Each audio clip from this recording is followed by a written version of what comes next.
네, 오늘 주목할 이슈는 밤샘 논의 끝에 결정된 내년도 최저임금입니다. 올해보다 오르긴 했는데 240원 올라서 9,860원입니다. 인상률로 따지면 2.49% 수준입니다. 이게 어느 정도냐? 역대 두 번째로 낮습니다. 제일 낮았던 건 2021년 1.51%, 코로나 때문에 경기 어렵다, 아우성이 쏟아질 때입니다. 최저임금 10,000원 시대를 내걸었던 문재인 정부 초기에 16%, 10% 두 자릿수 단위로 올랐습니다. 그러다 자영업자들 반발이 거세지고 코로나까지 겹치면서 이렇게 그래프가 푹 주저앉았던 건데 코로나 졸업했다는 이번에도 인상폭이 역대급으로 낮은 겁니다. 최저임금 발표 때마다 노사 모두 반발하지만 이번엔 특히 노동계의 반발이 거셉니다. 뛰는 물가를 생각하면 사실상 임금이 깎인 셈이란 겁니다. 박소영 기자가 반응을 들어봤습니다. 임금을 받는 노동자들은 이번 최저임금 상승률이 만족스럽지 못하다고 말합니다. 주에 12시간 정도 일하는데 그러면 2,800원 정도 오른 거여서 사실 별로 체감이 되진 않고 버스비 충당하는 정도? 밥값도 비싸고 카페 음료수도 너무 비싸서 딱히 오른 거에 대해서 체감을 못했던 것 같아요. 노동계도 최저임금 2.49% 인상은 사실상 임금이 삭감되는 것이라고 주장했습니다. 경제 성장률과 물가 상승률에도 미치지 못하는 수준으로 결정되었습니다. 임금이 올라도 오른 게 아닌 게 돼버린 현실에서 제일 고통받는 저임금 취약계층 노동자들입니다. 실제 그동안의 최저임금 인상률은 대체로 소비자 물가 상승률을 상회했습니다. 올해 예상되는 물가 상승 전망치는 3.5%, 내년에도 3% 안팎으로 예상되는데 최저임금은 이에 못 미치는 수준입니다. 여기에 전기와 수도요금, 교통비 등 공공요금은 꾸준히 오르고 있어 더 부담스럽다는 게 노동계 입장입니다. 반면 여전히 경기 회복세가 안 좋은 상황에서 소상공인이 겪는 어려움도 적지 않다는 목소리도 나옵니다. 손님들이 있는 것도 아닌데 임금만 계속 올라가다 보니까 알바를 쓰기가 좀 저희 입장에서는 좀 부담스럽죠. 결국 경기 회복이 빨라져야 노사 모두 시름을 덜 수 있을 것으로 보입니다. JTBC 박소연입니다.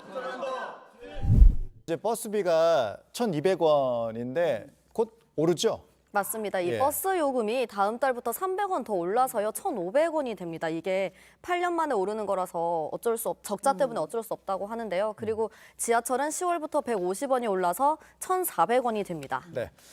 본인 하루 중에 제일 많이 쓴 게 이제 밥이었어요. 김치찌개 먹었는데 뭐 저랑은 나중에 또 김치찌개 한번 같이 먹는 걸로 하시죠? 네. 점심은 혼자 먹는 게 조금 편할 것 같습니다. 네. 아, 같이 안 먹고. 아직 긴장이 좀 돼서. 알겠습니다. 네. 솔직하네요. 네. 네. 김치찌개 아까 7,000원 주고 먹었는데 솔직히 비싼 건 아니에요. 요새 10,000원 하는 데도 많아요. 네. 맞아요. 그 서울 외식비 통계 보시면요. 이 김치찌개 평균 가격이 7,800원 정도 된다고 합니다. 저는 냉면 좋아하는데 냉면은 10,000원입니다. 네, 맞습니다. 5년 전에 비하면 당연히 물가가 오를 수밖에 없기는 한데 이건 좀 심하죠.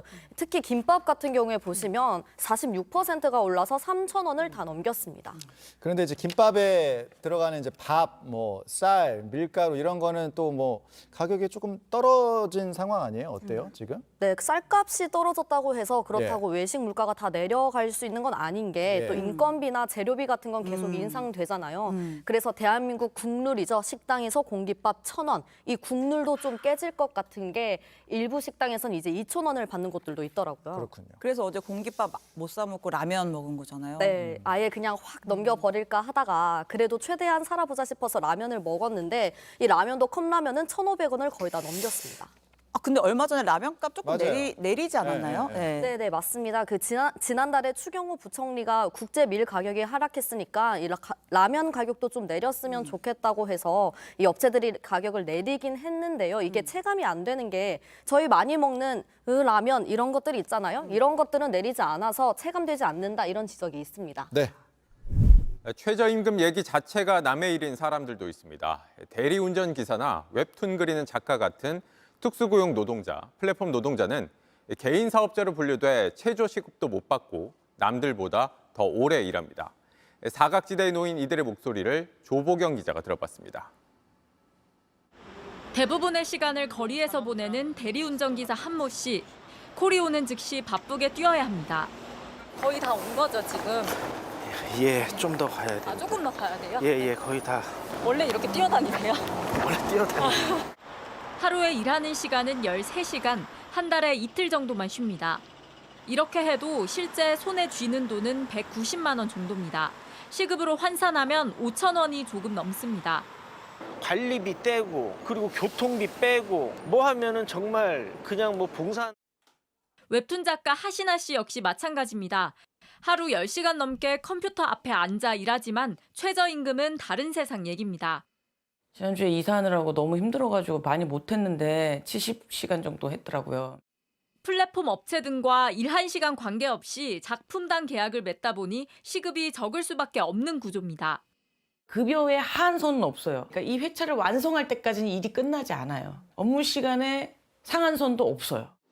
이들은 근로기준법상 근로자가 아닌 플랫폼 특수고용 노동자인 탓에 제도박 사각지대에 놓인 겁니다. 실제 정부가 조사한 결과 이들의 평균 시급은 7,300원 수준이었습니다. 더 큰 문제는 이 같은 플랫폼 특수고용 노동자가 점점 늘고 있다는 점입니다.